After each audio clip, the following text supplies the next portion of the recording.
যে স্টাডি একবার মাত্র করা হয় সেটা হচ্ছে ক্রস সেকশনাল স্টাডি। ঠিক আছে, এখন আপনার এই সরি আমি তো উল্টা দিকে যাওয়ার কথা, এইখানে আসেন। এখন আরেকটা স্টাডি, এটাকে বলি আমরা লংগিচুডিনাল স্টাডি। যেমন ধরেন কথা একটু না বললে আবার বুঝানো যায়, আমি যতই চাই ক্লাস ছোট করতে আপনাদের বেটার আন্ডারস্ট্যান্ডিং এর জন্য অনেক উদাহরণ দিতে হবে। ফর এক্সাম্পল লংগিচুডিনাল স্টাডি হচ্ছে এমন, সরকারের কোনো বিষয়ে ধরেন 1 বছর 2 বছরের ডাটা বা 3 বছর 4 বছরের ডাটা দিয়ে কোনো কনক্লুশনে আসা যায় না। ফর এক্সাম্পল আমি যদি বলি group pattern of Bangladesh a longitudinal study, আমি একটু গ্রুপ প্যাটার্ন যদি দেখতে চাই আমাকে অবশ্যই আপনার ওই 20 বছর 25 বছরের ডাটা দিয়ে আপনাকে একটা কনক্লুশন আসতে হবে। যেমন একটা উদাহরণ দেই যে লংগিচুডিনাল নলেজটা কোনো ক্ষেত্রে এত বেশি ক্রুশিয়াল হয়ে যায়, যেমন আমি ধরি যে ব্রিটিশদের কথা যদি ধরি, আপনি দেখেন ব্রিটিশদের কথা যদি আপনি মাথায় নেন, দেখবেন এমন রেলওয়ে সিস্টেম করছে বাংলাদেশে, সারা দেশ ডুবে গেল, রেলওয়ে সিস্টেম ডুবে। ওদের ইঞ্জিনিয়াররা 100-150 বছরের এই ডাটা তারা কালেক্ট করে তারপর ইন্টারভিউশনে গেছে, নাহলে এটা সম্ভব না। ঠিক আছে, এখন এই ধরনের, যেমন আমার নিজের মনে হয়, আমি তো এগ্রিকালচারিস্ট না, আমার নিজের মনে হয় in the days to come বাংলাদেশের মানুষের ফুড হ্যাবিট চেঞ্জ হয়ে যেতে পারে based on the reality.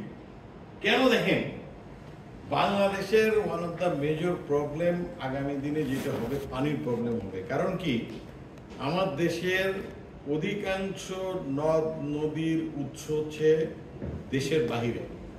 Almost 93 or 97% rivers are coming from outside country.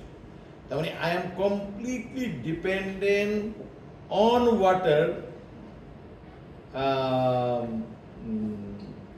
মানে which originate from another country, which are coming from originate from other countries, isn't that? Yes sir. এখন ধরেন 1 KG ধান উৎপাদন করতে আপনার ধারণা কতটুকু পানি লাগে?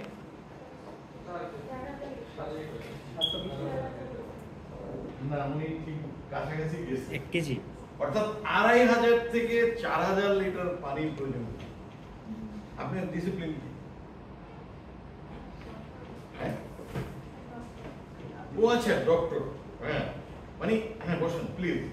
যেটা হচ্ছে বেসিক্যালি 1 কেজি ধান উৎপাদন করতে 2500 থেকে 3500 লিটার পানির প্রয়োজন, যেটা আমি কোনোদিন জানতাম না। আমি এটা হচ্ছে পড়ে জানছি। Can we afford actually in the truest sense আমরা কি এই রাইস কি আমাদের স্ট্যাপল ফুড থাকার সম্ভাবনা আছে ইন ফিউচার? আমার ডিপেন্ডেন্সি অনুযায়ী দেখেন, যশোরে যে চাষিরা ফুল উৎপাদন করতেছে রাইস বাদ দিয়ে, এটা কি আমরা তাদেরকে শিখাইছি? ডক্টর আনিসুর রহমান মরে গেছে, উনি একসময় বলতো যে আমাদের দেশের সবচেয়ে বড় ইকোনমিস্ট হচ্ছে কৃষক। তারা কিন্তু কোনো ভ্যালু জাজমেন্ট দেয়নি মানুষ। সে দেখছে যে পানি দিতে হয়, সার দিতে হয়, তারপরে ধানের দাম আদৌ পাওয়া যায় কিনা। কিন্তু সে দেখেন ফুল চাষে চলে গেছে, সে ইজিলি তার প্রোডাক্টিভিটি সে ইনশিওর করছে এবং তার লাভও সে ইনশিওর করছে। এবং সাভারে অনেক জায়গায় দেখা যায় যে ধানি জমি তারা ফুল উৎপাদনে চলে গেছে, নারায়ণগঞ্জ তাই। তারা একটা টিউব রোজ, এটা কি রজনীগন্ধা অথবা গোলাপ, একবার চারা লাগাইলে অত 5 বছর এটা থেকে হারভেস্ট করতে পারে। ধান গাছ 3 মাসের ফসল, কিন্তু ভেরি কস্ট এফেক্টিভ ইনভলভমেন্ট। তো এই কারণে আপনার rice cannot be the major crop in the future to come. কারণ গমে আমাদের ইয়ে কম লাগে, সেচ কম লাগে, ঠিক আছে, পানি কম লাগে, কিন্তু আনফরচুনেটলি বাংলাদেশে শীত নাই। দুই একটা জায়গা আছে ওই পকেটগুলোতে গমের জন্য ট্রাই করতে যেতে পারে, যেমন দিনাজপুর, পঞ্চগড়, ওইদিকে এই জন্য গম উৎপাদন কেন্দ্র বা গবেষণা কেন্দ্র কিন্তু দিনাজপুর করা হয়েছে। কারণ ওই যে ওই রিজিয়নই আপনার গমের জন্য চিন্তা করতে হবে। হ্যাঁ, এখন আর গম চাষ হচ্ছে না, এখন ভুট্টার দিকে গেছে, কারণ ভুট্টাটা ফোডার হিসাবে ইউজ হয় এবং এটাতে মোটামুটি অনেক ধরনের, এবং এটা থেকে গ্রিন ম্যানিউর পাচ্ছে আবার। যে ভুট্টার যে ফোডারটাই মেইনলি মানে মানে ওই গরুর খাদ্য হিসাবে খুব ডিমান্ড আছে। হ্যাঁ, তারপরে ধরেন কেউ কেউ জ্বালানি হিসাবে ইউজ করতে পারে, মাল্টিপল ইউজ আছে। এই যে ধরেন দেখেন মানুষ কিন্তু মানে ভেরি রাইট যে আস্তে আস্তে মেজ মানে এই ভুট্টা এগুলোতে মানুষ চলে যাচ্ছে because of loss of factor. আপনি যদি কুমিল্লা এলাকায় যান, you will be astonished to know বাংলাদেশের অধিকাংশ লতির অ্যারাম লোভ, লতি মানে হচ্ছে অ্যারাম লোভ, এই লতির এই উৎস কেন্দ্র হচ্ছে এই কালীবাজারের দিকে। এক বছর আপনার ইয়ে ওই যে প্রচুর মুদা একটা লাগাই দিছে, এখান থেকে সুন্দর পানির মধ্যে লতি হচ্ছে। আগে এখানে ধান হইত, সে দেখেন একটা ইনভেস্টমেন্ট কইরা 3-4-5 বছর এটার ফসল খাচ্ছে, ট্রাক ভরে ভরে লতি বিভিন্ন দিকে যাচ্ছে। এবং you be astonished to know কিছু কিছু ফার্মার আছে তারা এত স্মার্ট, কুমিল্লার পিপল আর ভেরি স্মার্ট এবং ভেরি ক্রিয়েটিভকে অ্যাকসেপ্ট করে, অ্যাকসেপ্টেবল পিপল। যেমন ধরেন অর্গানিক ফার্মিং এ তারা বিশাল একটা রোল প্লে করে। কিভাবে রোল প্লে করে জানেন? ধরেন বিটার গুড়টা কি? করলা, একেবারে অনেকে লেমন গুড় করে কিনা কে জানে। তো এই করলাকে আপনার অর্গানিক ভাবে চাষ করে এবং একটা করলা বাংলাদেশের মার্কেটে যাচ্ছে না। তারা এমন ভাবে নলেজটা হারভেস্ট করছে, প্যাকেজিং থেকে শুরু করে এটা চলে যাচ্ছে হটেক্স ফাউন্ডেশনের মাধ্যমে অথবা ইন্ডিভিজুয়াল এক্সপোর্টারের মাধ্যমে এটা মিডল ইস্টের মার্কেটে চলে যাচ্ছে। Is having more value. Our farmer are very creative. আমি এই যে গল্পগুলো করতেছি কেন করতেছি, অর্থাৎ আপনারা যাতে লংগিটিউডিনাল স্টাডির দিকে নিজেকে মনোনিবেশ করেন। লংগিটিউডিনাল স্টাডি করতে হবে যে আসলে ক্রপ প্যাটার্ন বাই করতে হলে আপনার লংগিটিউডিনাল স্টাডি লাগবে, 1 ইয়ার ডাটা লাগবে না। এখানে মূল কথাটা হচ্ছে when a researcher do a study based on multiple data, অথবা এটাকে বলে দেওয়া যেতে পারে বেসড অন, আপনি ধরেন এটাকে আরেকভাবে বলতে পারি, সেটা হচ্ছে কি বলবো যে মানে যেখানে আপনার কি বলবো লং টাইমের ডাটা দরকার, ঠিক আছে? It refers to the collection of different points of time. তার মানে হচ্ছে ডিফারেন্ট পয়েন্টস অফ টাইম বললেই বোঝা যাবে যে every 5 years, 2 years, 3 years, 4 years একটা ইন্টারভেলে আমাদেরকে ডাটা কালেক্ট করতে হবে, ঠিক আছে? একটা উদাহরণ আমার মাথায় আসছে খুব ভালো আপনাদের জন্য।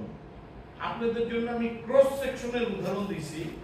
এখন যদি ওই স্টাডি থেকে এইভাবে বলি যে foundation training course for নিপোর্ট faculty colon বা আগে নেই, আগে নিয়ে যদি বলি, আগে নিয়ে বলতে হলে একটু বুঝতে হবে টেবিলটা।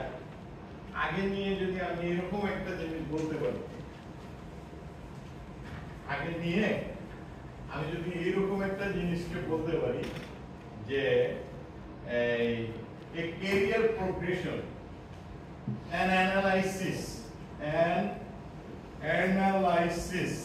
of the career progressions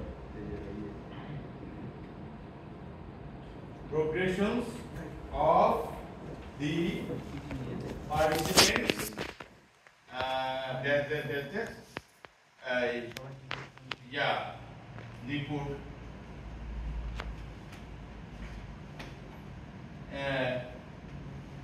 a case of this too. Career progression বললে আমার লঙ্গিটিউডনাল স্টাডি ছাড়া অন্য কোনো উপায় নেই। আমি 5 বছর পরে দেখলাম এই 34 জন ডাক্তারদের মধ্যে কারা নেক্সট পজিশন পাইছে, কারা আবার 5 বছর 10 বছর পরে যে দেখলাম আর কারা কারা কোন জায়গায় গেছে, 15 বছর পরে যে দেখলাম আর কারা কোন জায়গায় উঠলো, 20 বছর পরে যে দেখলাম আর কারা কোন জায়গায় উঠলো, 25 বছর পরে যে দেখলাম আর কারা কারা কোন জায়গায় গেছে। এই যে ক্যারিয়ার প্রোগ্রেশন বলার সাথে সাথে কিন্তু আমার মাথায় লঙ্গিটিউডিনাল অ্যাপ্রোচটা চলে আসছে। অর্থাৎ it will completely depend on the topic on which I am thinking. Different point of time, এটা আমার মাথায় রাখতে হবে যে ডিফারেন্ট পয়েন্ট অফ টাইমে যদি আমার ডাটা আনতে হয়, তার মানে হচ্ছে এটা লঙ্গিটিউডিনাল স্টাডি। Got it? আর কোনো কথা আমি বলবো না, অনেক উদাহরণ দিছি, আর বলারও দরকার নাই। You have understood it, I hope. যেখানে আমার জাস্ট অনলি ওয়ান্স ডাটা আনি, সেটা আমার হচ্ছে কি ক্রস সেকশনাল স্টাডি, খুব সহজ। আরেকটা হচ্ছে লঙ্গিটিউডিনাল স্টাডি, যেখানে আমার 20, 25, 30, 100 বছরের ডাটা আমার ইম্পোর্ট করতে হয়। আর হচ্ছে ট্রেন্ড অ্যানালাইসিস, এটা খুব সহজ। ট্রেন্ড অ্যানালাইসিস হচ্ছে কিরকম, যে আমি যদি বলি যে participation of women in higher education, আমার ডাটা আছে, আমি দেখলাম দুইটা ভাগে ভাগ করি, একটা প্রি লিবারেশন, একটা পোস্ট লিবারেশন। ইউনিভার্সিটিও নিতে পারি, কলেজও নিতে পারি। দেখেন আপনি শার্পলি উপরের দিকে উঠছে, শার্পলি। এটা কিন্তু কখনো এই আঁকা বাঁকা হবে না, দেখবেন এই চিত্রটা খুব স্ট্রিট পাবেন। কারণ কি? বিকজ অফ দি গভর্নমেন্টের পলিসি। আমাদের এখানে যে ছাত্রীদেরকে স্টাইপেন্ড দেওয়া হয়েছে, এটা ব্রিলিয়ান্ট পলিসি। যে গভর্নমেন্টই করুক, অসাধারণ একটা পলিসি। এবং এটা যখন পলিসি করে তখনই ধরে নেওয়া হয়েছিল, কারণ আমরা যখন খুব ছোট তখন এক্সপার্টরা কিছু কথা বলতো যে আমাদের রিসোর্স ম্যানেজমেন্ট স্টাডি লাগবে, স্ট্র্যাটেজি লাগবে।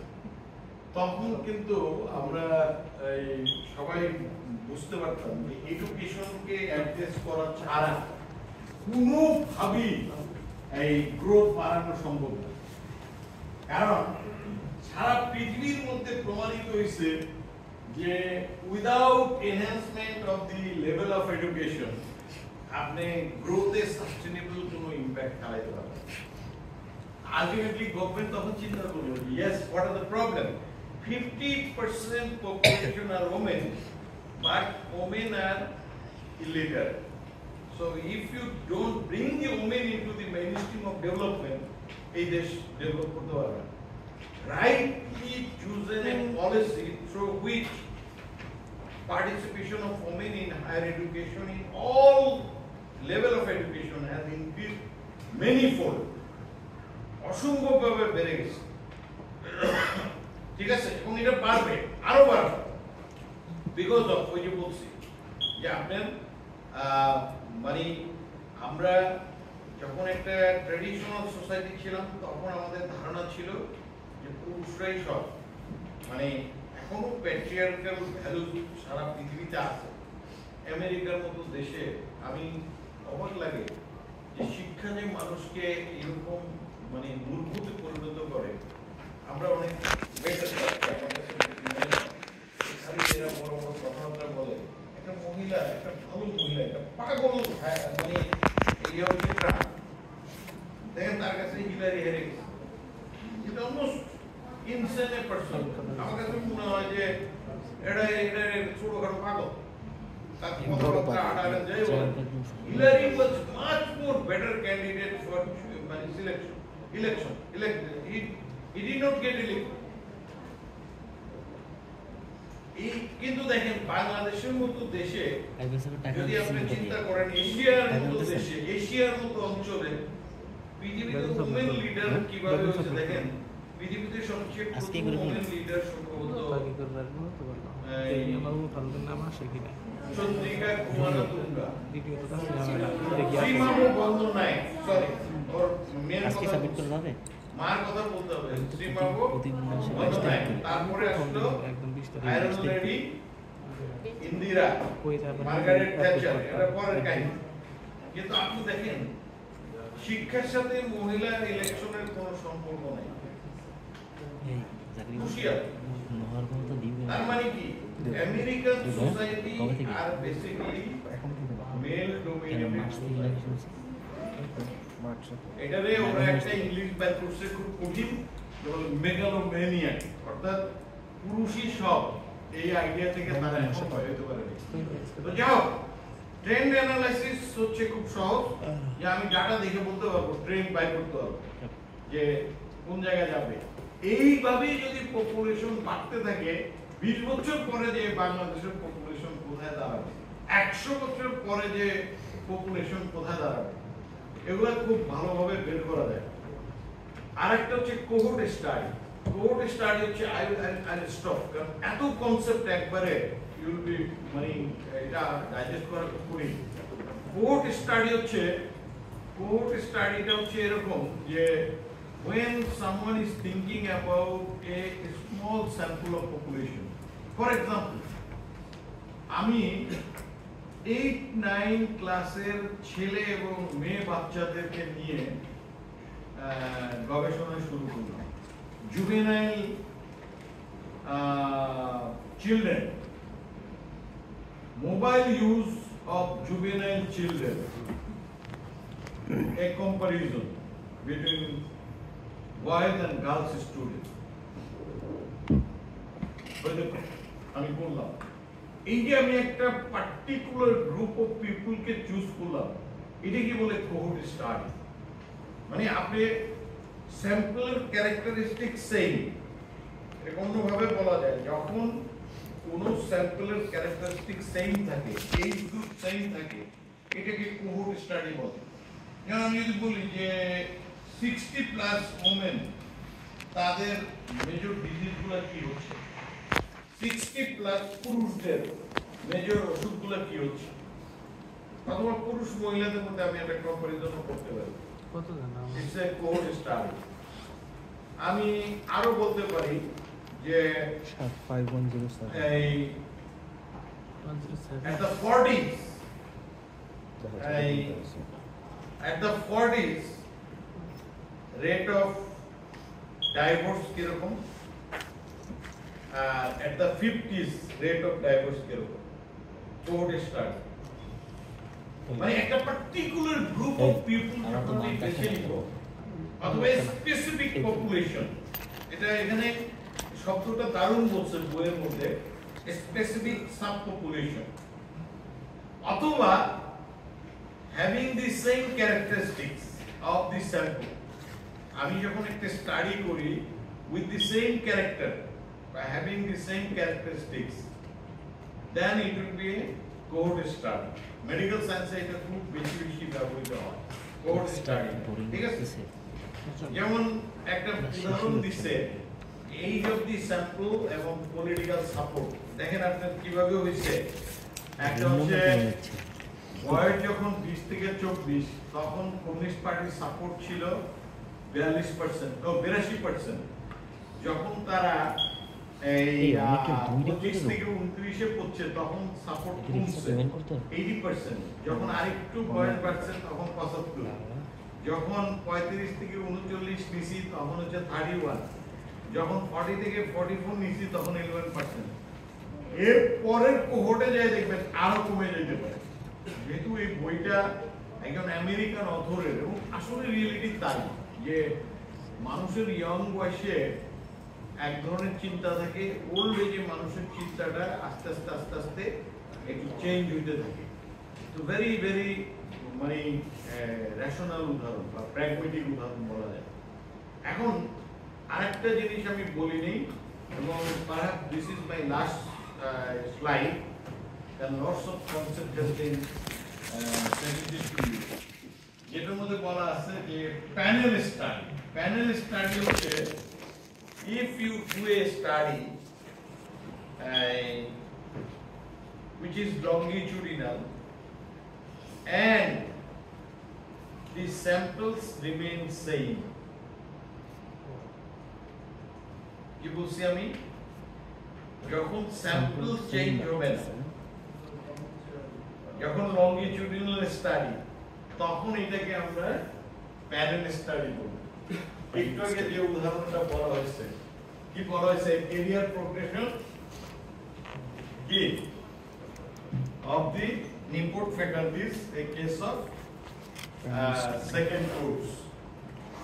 এই যে ধরেন আপনাদেরকে আমি তো স্যাম্পল চেঞ্জ করিনি, করছি, আপনারাই আছেন, এইটা আসলে আজকে একটাই শেষ হবে প্যানেল স্টাডি।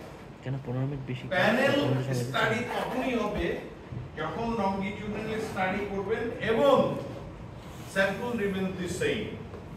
আমি যদি ক্রপ প্যাটার্ন অ্যানালাইসিস করি এবং এটা যদি এরকম হয় যে আপনার আমি এই চেঞ্জ করলাম না, এই স্যাম্পল প্রত্যেক বছরই ক্রপ প্যাটার্নের জন্য আমি যে হাউস হোল্ডারের কাছে গেছি, নট নেসেসারিলি ওই হাউস হোল্ডে যাইতে হবে, এটা লংগিটিউডিনাল হবে, কিন্তু একই হাউস হোল্ড থেকে যদি ইনফরমেশন নেই তখন এটা প্যানেল স্টাডি হয়ে যাবে। অর্থাৎ when a study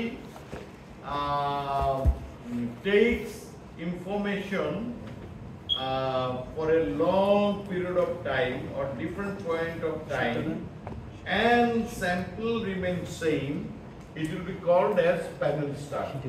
ঠিক আছে, মনে রাখবেন তো জিনিসগুলো। আচ্ছা, আমরা একটু সাম আপ করি আজকে যা যা আমরা শেখার চেষ্টা করলাম, এটা একটু সাম আপ করি। আমাদের দেখার জিনিস ছিল,